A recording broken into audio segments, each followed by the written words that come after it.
Oscar Moreno nga nadaghan na atong mga barangay health center.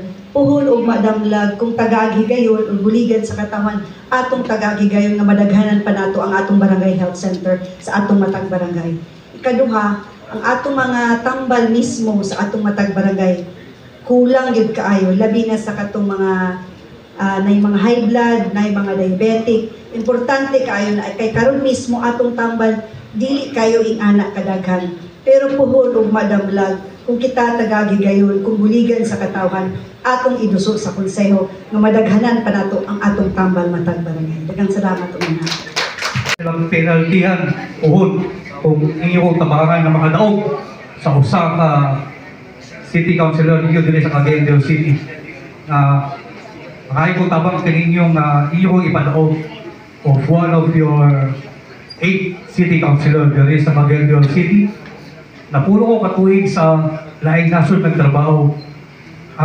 Nakatabang namin sa ekonomiya sa Tibok Pilipinas, labi na sa Cagayan de Oro City. Kung wala'y OFW, way nada ang ekonomiya sa Pilipinas labi. Naman na proyekto programa gikan sa atong Mayor Clarence Suy, apil ang atong Congressman Rufus Rodriguez sa pagpatukod sa atong mga super mega health center. Ang health center, dili na nimo matawag na health center kung walay medisina. Ang tawag ana Barangay Health Marites Center. Sige lang magsisbis atong HW. Mao ka na kita mubuko tag medisina. Mukuha kitang pundo gikan kay Congressman Rufus Rodriguez, Vice Mayor Bebon Rodriguez, Mayor Clarence Suy, apil na ang atong Abamin party list para makabubo kita og sakto na medisina sa tanan 80 barangay sa Dakbayan sa Cagayan de Oro, including ang atong Distrito 1 na Congressman Cap Kik. Balik din na to ang PhilHealth because as far as I'm concerned and from a doctor that I've also consulted, pag maghatag ka sa PhilHealth, PhilHealth also gives back to the city. So therefore, ma-empower na to ang atong mga healthcare centers. Before, there were 26. Now, 5 na lang na ang atong healthcare centers.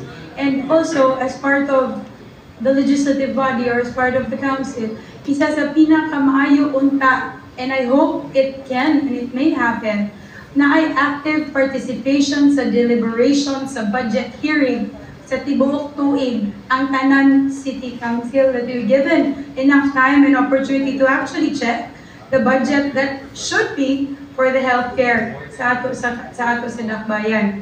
And when we say medicine and medication as well as for the healthcare, naaman siya sa budget. But the question is, we cannot question the implementation because in the deliberation itself, again, you all know that deliberation was made in less than a couple of hours only, giving us very limited time to check how much and what is placed and implemented in our city hospitals, as well as why from 26 healthcares, how come only 5 is being actively given budget to? So if given the chance again, I hope na proper budget deliberation. Last question.